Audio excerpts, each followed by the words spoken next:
Screen पर इस वक्त दो तस्वीरें चल रही होंगी। एक वो नाम जो इन दिनों काफी सुर्खियों में है, तो दूसरी और वो शख्स है जिसका नाम तो सबको जानना चाहिए, लेकिन अफसोस ये नाम गुमनामी में ही रह गया। नाम कार्तिक कंसल।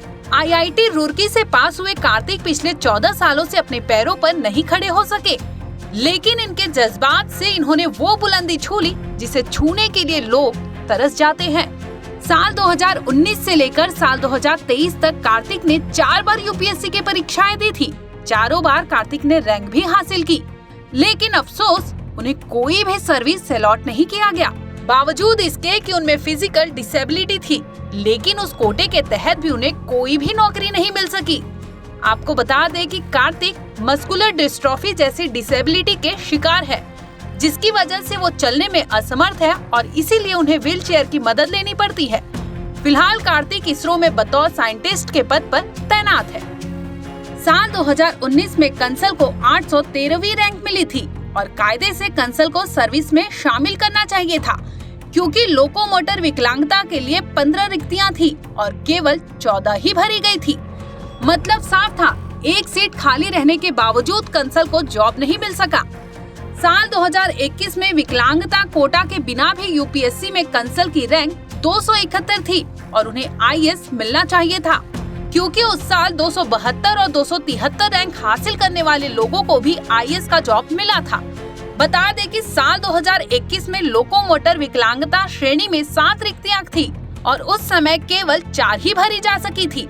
रैंक के मुताबिक कार्तिक कंसल श्रेणी में पहले स्थान पर थे, लेकिन फिर भी उस साल कार्तिक को कोई जगह नहीं मिल सका। एम्स मेडिकल बोर्ड के मुताबिक कार्तिक के मांसपेशियों में कमजोरी थी। उसके दोनों हाथ और पैर मस्कुलर डिस्ट्रॉफी से प्रभावित थे। हैरानी की बात ये है कि आईएएस के लिए दोनों हाथ और पैर प्रभावित व्यक्ति एलिजिबल थे, लेकिन मस्कुलर डिस्ट्रॉफी वाले व्यक्ति आईएएस के लिए योग्य नहीं माने गए। मेडिकल बोर्ड ने नोटिस किया कि कार्तिक उंगलियों से मुश्किल से छेड़छाड़ कर सकता है और मोटर चलित व्हीलचेयर के साथ वो मूवमेंट कर सकता था। मेडिकल बोर्ड के मुताबिक कार्तिक देख सकता है, सुन सकता है, बोल भी सकता है, यहाँ तक कि बात कर सकता है, पढ़ सकता है और लिख भी सकता है, लेकिन वो खड़ा नहीं हो सकता था, चल नहीं सकता था, खींच नहीं सकता था, यहाँ तक कि धक्का नहीं दे सकता था, कुछ उठा भी नहीं सकता था, झुक भी नहीं सकता था, घुटने तक टेक नहीं सकता था। इसके साथ ही कार्तिक कूदने में भी असमर्थ था। यानी कुल मिलाकर कार्तिक के मूल विकलांगता प्रमाण पत्र में उनकी विकलांगता का स्तर 60% था, लेकिन एम्स मेडिकल बोर्ड ने इसे 90% माना। जब पूजा खेड़कर केस तूल पकड़ा तो इसी दरमियान रिटायर्ड आईएएस अधिकारी संजीव गुप्ता ने कंसल की कहानी शेयर की। उन्होंने कार्तिक कंसल के फेवर में क्या कुछ कहा, उसे सुनिए। कार्तिक कंसल को 271 रैंक मिली थी 2021 के एग्जाम में। साधारणतः इस रैंक के आधार पर उनको सर्विस बिना आरक्षण के भी मिल रही थी। कार्तिक कंसल मस्कुलर डिस्ट्रॉफी के पेशेंट हैं जो व्हीलचेयर पे हैं।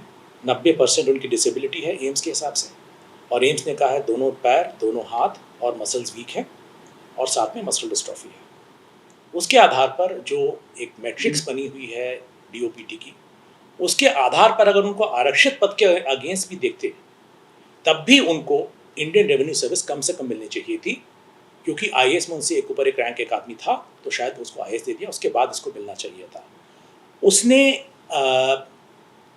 Indian revenue service income tax दिया था और Indian revenue service customs and indirect taxes दोनों उसने ऑप्शन दिया था, जिसमें जो फिजिकल रिक्वायरमेंट है उसमें एक होता है फंक्शनल क्लासिफिकेशन, एक होता है फिजिकल रिक्वायरमेंट।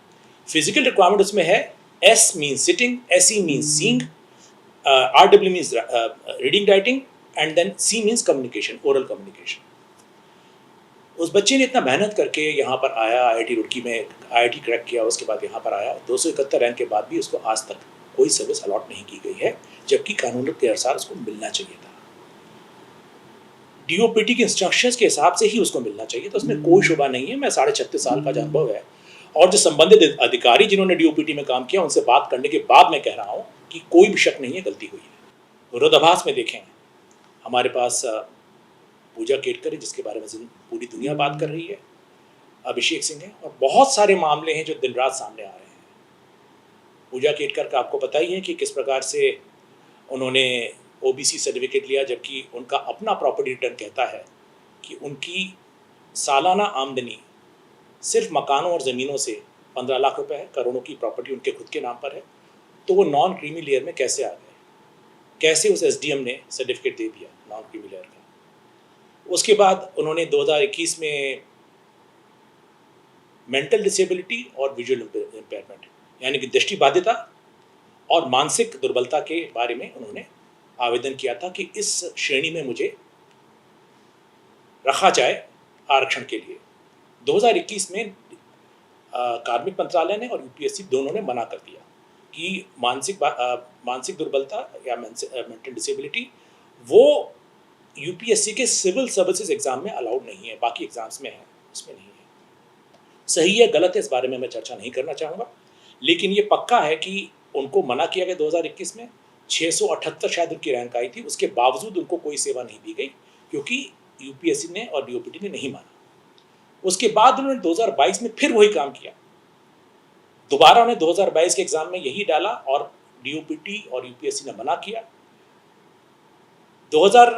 उसके बाद ये कैट गई और कैट में जाने के बाद उनको वहाँ से आदेश मिला कि आपको अगर नोटिफिकेशन को चुनौती देनी थी तो आपको बहुत पहले करनी थी, अब आप जाके इंटरव्यू दीजिए क्योंकि आपको प्रोविजनल तौर पर इंटरव्यू कर देना अलाउ कर दिया गया है।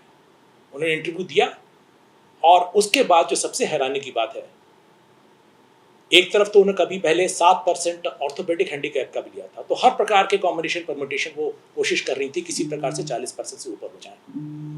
तो इन्होंने बाद में 2 साल ये प्रयास करने के बाद उन्होंने दृष्टि बाध्यता और सुनने की क्षमता में कमी होने का आवेदन किया और उनको all India institute of medical sciences के 6 सदस्यीय बोर्ड ने 47% का सर्टिफिकेट दे दिया और उसके आधार पर कम से कम कार्मिक मंत्रालय और यूपीएससी दोनों को ही जिद करनी चाहिए थी कि भाई पहले आप कुछ और कर रहे थे, अचानक आप इसके ऊपर आ गए, हम आपकी इसकी बात को नहीं मानते। उस 47% जो उसमें हियरिंग पहली बार आया था उसको मान लिया गया और उनको सर्विस में डाल दिया गया। ये केस है। अभिषेक सिंह का केस आप अधिकतर लोगों को पता है 2010 में, वो तो मैंने ढूंढा जब वो आरक्षण की बात कर रहे थे कि मैं आरक्षण के पक्ष में हूँ लेकिन मैंने आरक्षण कभी नहीं लिया। तो किसी यूपी काडर के मेरे दोस्त ने बताया कि ये बंदा खुद जो है हैंडीकैप का 40% हैंडीकैप का, और जब वो नाचते हैं तो शायद शाहरुख खान आमिर खान से कहीं अच्छा नाचते हैं, और उन्होंने PH1 कैटेगरी में आरक्षण लिया था। उनकी मार्कशीट और रिजल्ट के अनुसार लिखा हुआ है PH1 का मतलब होता है बोथ लेग्स 40% डिसेबल्ड।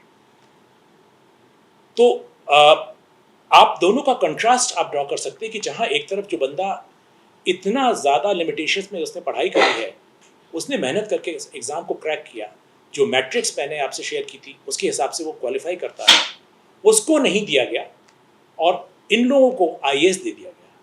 ये बहुत ही दुर्भाग्य की बात है। एक और पूजा खेड़कर जैसे लोग हैं जो पूरे सिस्टम को कटघरे में ला खड़ा कर दिए, दूसरी ओर कार्तिक कंसल जैसे योग्य लोग हैं जो बकायदा साइंटिस्ट के पद पर होते हुए भी यूपीएससी परीक्षा रैंक के साथ पास की, लेकिन अफसोस उन्हें वो सब नहीं मिल सका जो उन्हें मिलना चाहिए था।